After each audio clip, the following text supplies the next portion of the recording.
இன்றே டவுன்லோட் செய்து உங்கள் ஃபேவரட் ஷோக்களை என்ஜாய் பண்ணுங்க. ஒண்ணு வேண்டாம் சாமி, போட்டுக்கோ. எதுக்கு? நாளை பின்ன எனக்கு ஹெல்ப் பண்ணு சொல்லி காட்டுறதுக்கா? எனக்கு வேணாம், நீங்களே வச்சுக்கோங்க. அந்த பழக்கம்லாம் எனக்கு இல்ல. எல்லாத்தையும் நீங்க பண்ணிட்டு அதுக்கப்புறம் நமக்குள்ள ஒண்ணும் இல்ல, வெறும் ஃப்ரெண்ட்ஷிப் தானே சொல்லுவீங்க. எனக்கு ஜர்க்கினும் வேண்டாம், ஒண்ணும் வேண்டாம், ஆளை விடுங்க.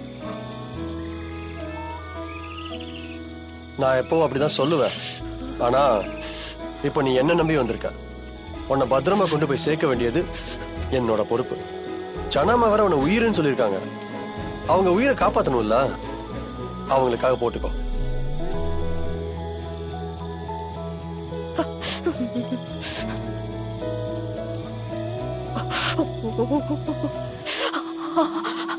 சரி, எனக்கு கொடுத்துட்டீங்களே, உங்களுக்கு குளிரல?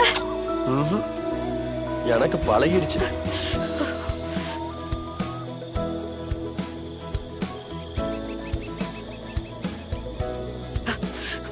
சிபி சார், இப்படி நம்ம எவ்வளவு நேரம் தான் உட்கார்ந்துட்டு இருக்கிறது? இங்க இருந்து போக வேண்டாமா? பூஜைக்கு வர அந்த பூ இன்னும் கிடைக்கலையே. ஏய், நைட் ஆயிடுச்சு. திரும்பவும் காட்டுக்குள்ள போகணும்னா வழி மாதிரி போயிருவோம். விடிஞ்சதுக்கு அப்புறம் போலாம். வெயிட் பண்ணு, சரியா? அது வரைக்கும் இந்த குளிர்ல நடுங்கிட்ட உட்கார்ந்துட்டு இருக்கிறது. இப்போ உனக்கு என்ன பிரச்சனை? ஜோக்கின் கொடுத்துருக்கேன், குளிருக்கு நெருப்பு மூட்டியிருக்கேன். இதுக்கு மேல உனக்கு என்ன வேணும்? பயப்படாத.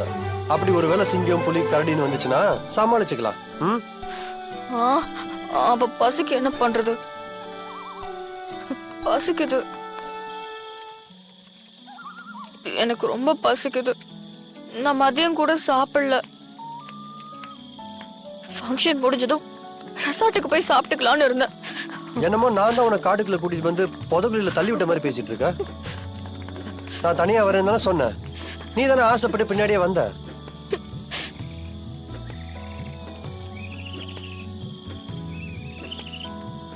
சரி இரு, வரேன். எங்க போறீங்க? வந்து சொல்றேன்.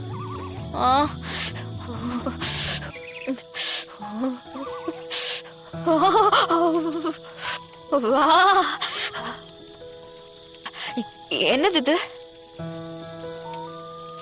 இது சோளம். இது எப்படி காட்டுல கிடைச்சது? இது காட்டு சோளம். யானைங்க சோள காட்டுக்குள்ள போய் மொத்த சோளத்தையும் சாப்பிட்டு வந்து இங்க சாணம் போடுது இல்ல, அதுல முளைக்கிறது. அப்ப இது?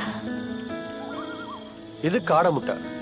அதுவும் பாவம், அந்த முட்டைக்குள்ள ஒரு உயிர் இருக்குல்ல, அதுவே கஷ்டப்பட்டு அட காத்திருக்கும். இத போய் எடுத்துட்டு வந்திருக்கீங்க. மேடம், பிரெட் ஆம்லெட் போட்டு சாப்பிடும்போது அந்த முட்டைக்குள்ள உயிர் இருக்கிறது தெரியாதா? அது ஒரு கோழி அடக்காக்கும்னு புரியலையோ? அப்புறம் அந்த சிக்கன் தந்தூரி சாப்பிடும்போது அந்த சிக்கனுக்கு உயிர் இருக்கிறது தெரியாதா? அந்த மீனை ஃப்ரை பண்றப்போ அதுக்குள்ள இருக்கிற உயிர் தெரியாதா உனக்கு?